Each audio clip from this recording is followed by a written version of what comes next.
Presidential Task Force on COVID-19, honorable ministers, gentlemen of the press. Good evening. Today we'll talk about two important topics. One is of the increase in numbers that you've all seen happen as we report new cases every evening. As we have eased the restrictions that we instituted across the country, and our states eased those restrictions, we have expected the numbers to increase. And we have announced this severally to expect an increase in numbers. So this increase in numbers is not unusual. There are always a few weeks lag. And as we increase testing and ease the lockdown, this is a virus that goes from one individual to the other. Therefore, it is most likely that we will see an increase in numbers.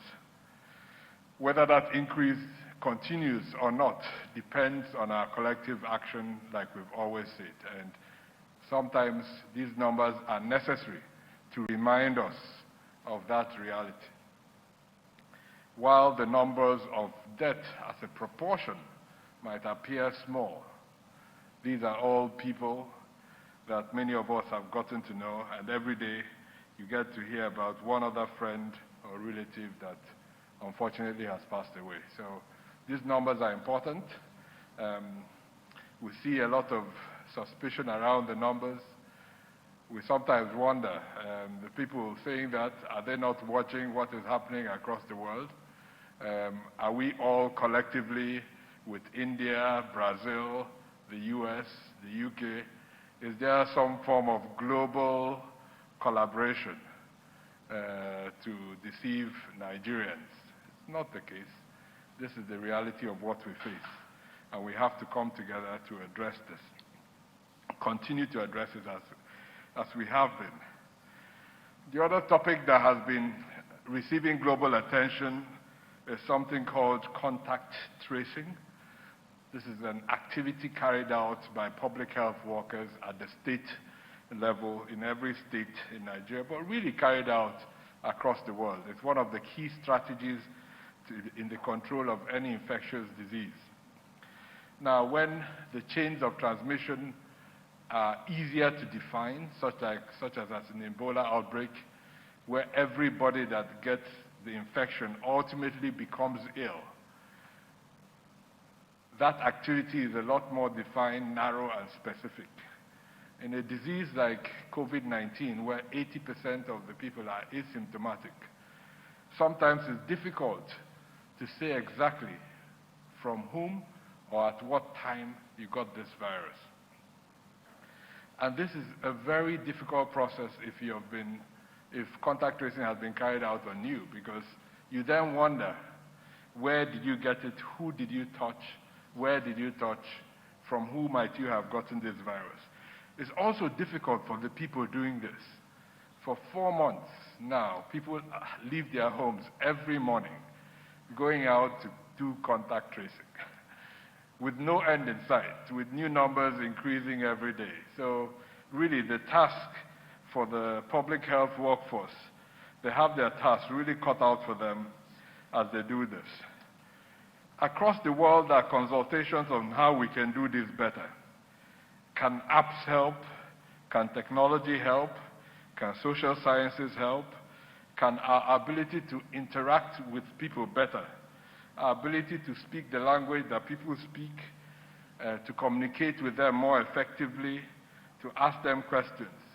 How do I deal with the stigmatization of when public health workers come to your house and ask you questions on who you might have been in touch with? How do we deal with that? And states have been doing this differently. Some states now use completely unmarked vehicles so that people don't feel stigmatized when public health workers come to them. So there are no easy solutions. What we've been doing with states is to come up with key performance indicators for all contacts being traced, following up how many contacts are traced for every new case. We have already seen that the states with the most number of cases, Lagos, FCT, and Kano, are struggling the most to follow all the contacts, because the more cases you have, the larger the number of contacts you have to follow every day. So right now, the case to contact ratio is smallest in the states with a lot of cases, and they're really struggling to keep up. And this is really to encourage them across the country to keep pushing in this direction. One important group of stakeholders to help us reduce the stigma are religious and cultural leaders, traditional leaders across the country. This week, Dr. Liu and I had the privilege of meeting the traditional leaders of the FCT.